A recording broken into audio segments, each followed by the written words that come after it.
प्रेक्षकांनो, ठरलं तर मग या मालिकेचे अशीच नवनवीन अपडेट पाहण्यासाठी चॅनलला नक्की सबस्क्राईब करा.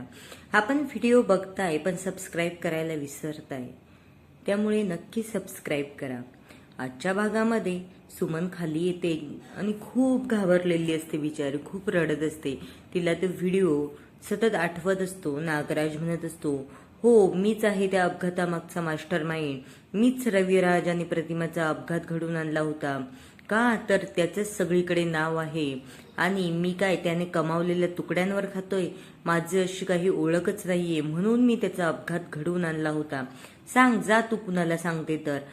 तुला आणि महिपतला किडनॅप पण मीच करून ठेवलं होतं. तिला सतत तेच तेच आठवत असतं. आणि लगेच नागराज खाली येतो आणि परत म्हणतो, काय ग सुमन, काय झालं, एवढी का घाबरली? पाणी देऊ तुला, पाणी देऊ? ती म्हणते, अगं तुझ्या अंगात पहिल्यासारखा जोर आलाय का?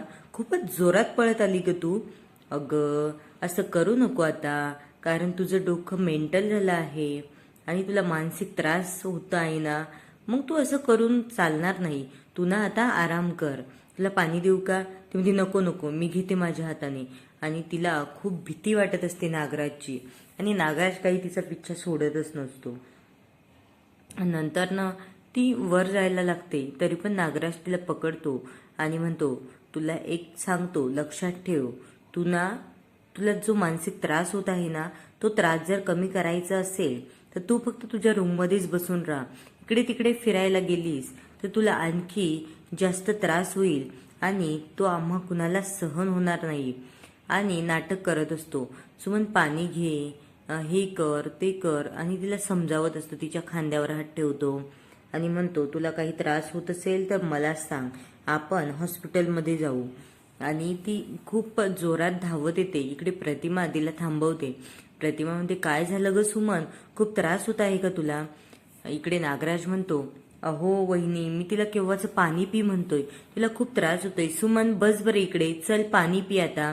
आणि ती त्याच्या हाताने तिला पाणी पाजत असतो. तेवढ्यातच इकडे प्रतिमा बघते तर अर्जुन आणि सायली दाराबाहेर आलेले असतात. प्रतिमा म्हणते, काय रे पोरांनो, तुम्ही आलात? बरं या, आणि मी तुम्हाला पाणी आणते. आणि ते येतात. ते म्हणतात, नाही प्रतिमा आत्या, आम्ही ना सुमन काकूंची काळजी वाटली म्हणून चौकशी करायला आलो. इकडे नागराज म्हणतो, हो सुमन बरी आहे, पण आता थोडासा तिला त्रास होत होता. हे काय, मी पाणीच देत होतो तिला, आणि मला खूप काळजी आहे माझ्या बायकोची, असं दाखवत असतो. इकडे अर्जुन आणि सायलीला खूप राग येत असतो आणि त्यांच्या देखत यांचे नाटक सुरूच असतं. हे घे सुमन, पाणी घे, काळजी करू नको, अजिबात भीती वाटू देऊ नको. हे सगळे आपल्या घरचेच आहेत. तू सायली अर्जुनला ओळखते ना? बघ बघ, सायली आणि अर्जुन दोघे पण आले तुला भेटायला, आणि मुद्दाम असं म्हणत असतो. इकडे प्रतिमाला पण थोडी शंका येते नागराजवर, असं का वागतोय तर. आणि तो म्हणतो, सुमन घाबरू नको, आता मी बाहेर जाऊन येतो. आणि तो बाहेर जातो. तेवढ्यातच इकडे सुमन आणि हे तिघी जण वरती जातात सुमनच्या रूममध्ये. आणि सायली म्हणते, काय झालं सुमन काकू, तुम्ही आम्हाला एवढं तातडीने बोलवून घेतलं? सुमन पहिले खूप रडून घेते, खूप रडते आणि तिला काही सांगताच येत नाही. ती म्हणते, अगं त्यांनी माझ्यासमोर सगळं कबूल केलंय. त्यांनीच अपघात घडवून आणला मला, आणि महिपतला किडनॅप पण त्यांनीच केलं. हे सगळं त्यांनी त्या व्हिडिओमध्ये सांगितलंय. अर्जुन म्हणतो, काकू तू पहिले शांत हो. आपण कुठे केलाय तो व्हिडिओ प्ले, तो दाखव बरं मला. आणि तू काळजी नको करू, तू शांत हो, असं तो तिला समजावत असतो. लगेच प्रतिमा येते कॉफी वगैरे घेऊन. प्रतिमा म्हणते, कॉफी ठेवते आणि म्हणते, सुमन काय झालंय ग तुला, रडायला त्रास होत आहे का? सुमन म्हणते, नाही ताई, काही नाही होत आहे. आणि ती अर्जुनकडे बघून परत तिला रडायला येतं.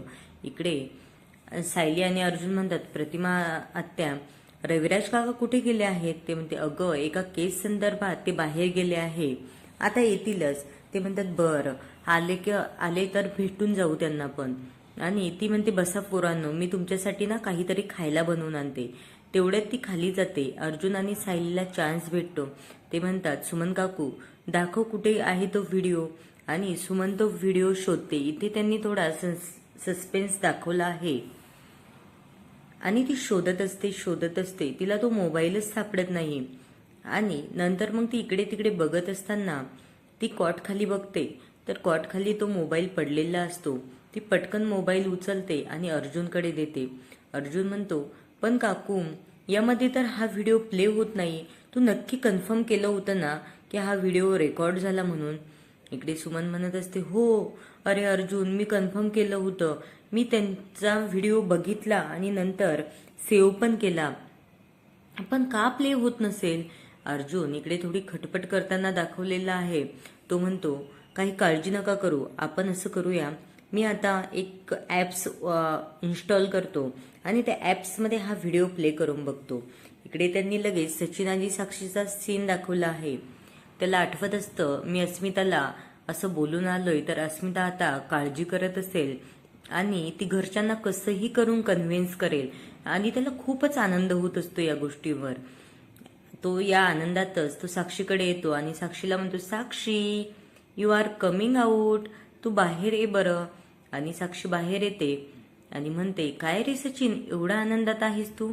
काही तुझे ते कंपनीचं पैसे वगैरे मिळाले काय? तो म्हणतो, नाही ग, पण मिळतील लवकर आणि ते सगळे पैसे मग मी तुझ्यावर खर्च करणार आहे, कारण माझी सॅम किती सुंदर आहे ना, मग मी तुझ्यासोबत डेटला जाणार, हे करणार. ते म्हणते, आर यू मॅड? असं करतं का कुणी? मिळालेले पैसे असे वाया घालवतात का? तो म्हणतो, अगं पण मग तुझ्यावर नाही खर्च करायचे तर कुणावर करायचे? आणि तो तिला म्हणत असतो, चल बरं आपण बाहेर जाऊन काहीतरी खाऊया. ती म्हणते, नको, अरे आपण घरातच काहीतरी ऑर्डर करूया.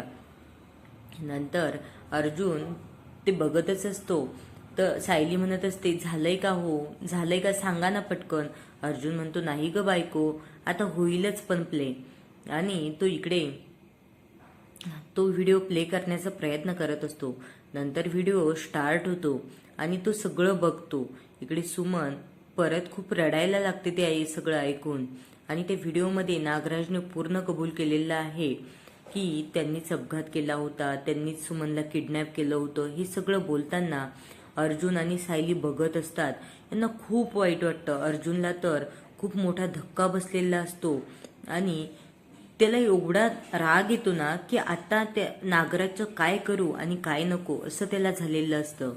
इकडे सायली म्हणत असते, आता नागराज काकांचे 100 अपराध भरलेले आहेत, आता त्यांना काहीही केले अटक होणारच, यातून त्यांची सुटका कुणीही करू शकत नाही. आणि अर्जुन पण म्हणत असतो, आता नागराजने हद्द पार केलेली आहे, आता मी हे सिनियर पासून नाही लपवू शकत, पहिले मी पोलिसांना फोन करतो, नंतर सिनियरला सांगतो. इकडे अस्मिता विचार करत बसलेली असते. तेवढ्यात कल्पना येते. कल्पना म्हणते, काय ग? अस्मिता म्हणते, मम्मा मला खूप त्रास होत आहे, अगदी त्या सचिनचा चेहरा आठवतो ग आणि खूप रडायला येतं. कल्पना म्हणते, नको ग बाळा, एवढा त्रास नको करून घेऊ, तुझ्या बाळावर परिणाम होईल. आता तू तुझ्या बाळाची काळजी घे बरं, त्या सचिनचं काय ते आपण नंतर बघूया. आणि ती अस्मिताचे डोकं तिच्या मांडीवर ठेवते आणि अस्मिताला म्हणते, तू काळजी नको करू, तू फक्त तुझी काळजी घे. इकडे नागराज तन्वीला कॉल करतो आणि प्रियाला म्हणत असतो की, प्रिया तुझं काय चाललंय ग? फोन पण उचलत नाही आणि फोन पण करत नाही. ती म्हणते, मी का तुझ्याच मागे राहायचं का नागराज काका? ते म्हणते, अगं इकडे सुमनला भेटायला अर्जुन आणि सायली आले आहेत, त्यामुळे मी बाहेर आलो आहे वेळ काढून. ते कशासाठी इथे येत आहेत मलाच कळत नाहीये. पण या सगळ्यांपासून नागराज अजूनही गाफील आहे. त्याला काहीच माहिती नाही की त्याच्याबद्दल पुरावे वगैरे शोधणं सुरू आहे म्हणून. इकडे प्रिया खुश होत असते.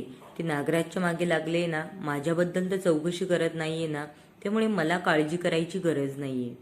आणि अर्जुन परत म्हणत असतो, आता मी लगेच सिनियरला सांगतो. आणि तो पोलिसांना फोन करतोच.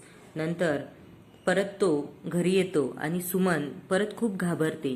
तो नाटक करत असतो, सुमनला जवळ काय घेतोय आणि सुमनची काळजी करण्याचा नाटक करतोय.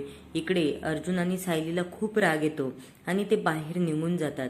तिकडे निघून गेल्याच्या नंतर ते पोलिसांना फोन करतात आणि सांगतात की आम्हाला एक पुरावा सापडलेला आहे आणि त्या मागचा मास्टर माइंड नागराज काकाचा आहे, त्यामुळे तुम्ही त्याला अटक करू शकता. आणि पोलीस पण म्हणतात, तो पुरावा काय आहे तो आम्हाला पाठवा. आणि तो व्हिडिओ बघितल्यानंतर उद्याच्या भागामध्ये त्यांनी दाखवलेला आहे की नागराज ला अटक करायला नागराज इथे सोप्यावर खूप निवांत बसलेला असतो आणि समोर पोलीस येतात आणि पोलीस तो व्हिडिओ सगळ्यांसमोर प्ले करतात. इकडे रविराजला पण खूप राग येतो. रविराज त्याला म्हणतो, अरे कोण आहे तू? माझा सक्का भाऊ ना? आणि एवढं वैऱ्यासारखं का वागलास माझ्यासोबत? मी काय पाप केलं होतं की मला तुझ्यासारखा भाऊ मिळाला?